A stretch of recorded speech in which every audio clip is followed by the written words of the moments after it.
आप देख रहे हैं know the times Punjab Kesari TV. Corona virus के बाद एक और वायरस जो है अब अपने पैर पसार रहा है। अगर बात करें HMPV की तो वो लगातार जो है अपने पैर पसार रहा है। इसको लेकर केंद्र सरकार ने राज्य सरकारों को एडवाइजरी जारी की है कि किस तरीके से बचाया जा सके और किस तरीके से इसको लेकर जो टेस्टिंग है वो प्रक्रिया किस तरीके से रहने वाली है। हमारे साथ बातचीत करने के लिए मेडिकल एक्सपर्ट समीर भाटी हैं। इनसे जानेंगे कि किस तरीके से ये वायरस जो है वो कितना खतरनाक है। देखिए कोई नया वायरस तो नहीं है, ये पहले से भी था भारत में। HMPV नाम है इसका, ह्यूमन मेटा न्यूमो वायरस। तो ये रेस्पिरेटरी वायरस है, मतलब सांस से संबंधित बीमारी करता है। तो अभी जैसे इसके कुछ केसेस डिटेक्ट हुए हैं, पर हो सकता है केसेस इसके और ज़्यादा हो। पर फिलहाल जैसा हम जानते हैं, ये वायरस लगभग 25 सालों से है वातावरण के अंदर। वर्ल्ड वाइड ग्लोबली इसका सर्कुलेशन हो रहा है।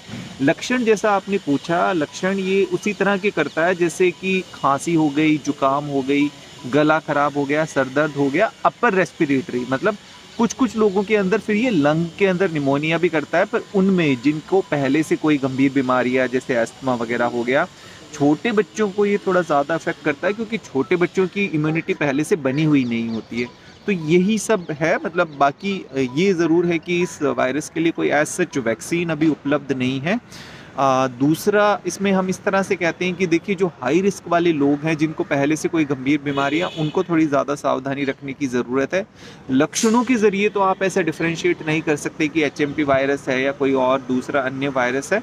तो इसमें सब यही ध्यान रखना है कि जब आपको लक्षण हो, ऐसे जुकाम खांसी और ऐसा लग रहा हो, तो कोशिश करें उस टाइम आप मास्क वगैरह पहने, ताकि आप वो संक्रमण किसी और को ना दें, और अपनी इम्यूनिटी बढ़ाने के ऊपर काम करते रहें, जिसके लिए रेगुलर व्यायाम, योगा, एक्सरसाइज, पानी आपको खूब पीना है। सर्दियों में लोग लिक्विड इंटेक कम कर देते हैं। सब्जियां, फ्रूट, वेजिटेबल, इनका ध्यान रखना है। स्ट्रेस और स्लीप का अपना ध्यान रखना है। इन्हीं बातों का ध्यान रखना है, तभी आप इस वायरस से अपने आप को प्रोटेक्ट कर पाएंगे। क्योंकि कहा जा रहा है कि चाइना में इसके जो केस जो है वो मिले हैं, जिसके बाद जो है भारत में भी कहीं ना कहीं इसके केस जो है मिलने लगे हैं। क्या लगता है कि ये जो वायरस है ये फिर दोबारा से चाइना से ही पनप रहा है, या फिर जैसे आपने बताया कि सर्दियों में ये अमूमन उत्पन्न हो जाते हैं? देखिए, चाइना का तो हम बता नहीं सकते, क्योंकि चाइना कभी अपना डेटा बताता नहीं है। बस सिर्फ इतना पता लगा था कि चाइना में भी HMPV वायरस है। उसके बाद भारत में भी जैसे सर्विलेंस किया गया, जांच की गई, तो पता लगा भारत में भी केसेस हैं। पर केसेस तो पहले से ही थे। केसेस तो इसके विश्व भर के अंदर होंगे ही होंगे। सिर्फ हम लोगों को as a public health expert ये ध्यान रखना होता है कि भाई ज़्यादा ट्रांसमिशन ना बढ़े, क्योंकि अगर ट्रांसमिशन ज़्यादा बढ़ता है तो वो लोग जिनको पहले से कोई ना कोई प्रॉब्लम है, अस्थमा, सांस से संबंधित, तो उनको थोड़ी ज़्यादा प्रॉब्लम हो सकती है। पर एज सच अभी कोई ऐसी अलार्मिंग सिचुएशन नहीं है। पर ये कि देखिए, गवर्नमेंट के स्तर पर सर्विलेंस होते रहना चाहिए, जैसे राज्य सरकारें काम कर ही रही है। दिल्ली के अंदर भी अगर हम बात करें तो हम लोगों के पास गाइडलाइंस आई है कि आप जो भी इन्फ्लुएंजा लाइक इलनेस है वो आपको रिपोर्ट करना है। तो ऐसे जो सीरियस केसेस होते हैं उनको हम रिपोर्ट करते हैं, ताकि इसके ऊपर गवर्नमेंट ये ध्यान रख सके कि इस तरह के कोई केसेस तो नहीं बढ़ रहे। व्यक्तिगत तौर पे तो हमें उसी तरह से हैंड हाइजीन, साफ सफाई का, इन सब चीज़ों का ध्यान रखना है। सिम्टम्स अगर होते हैं तो सेल्फ मेडिकेशन नहीं करनी है, अपने डॉक्टर से बात करना है। बस इन्हीं चीज़ों का ध्यान रखना। क्या सर्दियों में ये जो केस है, चाहे कोरोना की बात करें, कि सर्दियों में भी उसका मार्च महीने में जो जिस तरीके से बढ़ा था, क्या सर्दियों में क्या ये जो सिम्टम्स होते हैं किसी भी तरीके के, क्या ये अपने आप बढ़ जाते हैं? सर्दियों में देखिए, जो सांस से संबंधित बीमारियां वो काफ़ी ज़्यादा बढ़ जाती है। जैसे बारिश में हम देखते हैं जो मच्छर के काटने से बीमारियां, डेंगू, मलेरिया, चिकनगुनिया, ये बढ़ता है। ऐसे ही सर्दियों के अंदर हमारी जो लंग से संबंधित, जैसे H1N1 हो गया, स्वाइन फ्लू हो गया, इस तरह की बीमारियां काफ़ी ज़्यादा बढ़ जाती है। क्योंकि सर्दियों के अंदर जैसे मौसम बदलता है, हमारी इम्यूनिटी डाउन हो जाती है, तो किसी भी तरह के इन्फेक्शन हम लोगों को ज़्यादा इफेक्ट करते हैं। और अभी इस समय पोल्यूशन का स्तर भी काफ़ी ज़्यादा बढ़ जाता है। तो ये सब कारण है। तो ये भी जैसे और अन्य सांस से संबंधित बीमारियां हैं जिनके लिए कई तरह के वायरस रिस्पॉन्सिबल है, उसी तरह से एक HMPV भी है।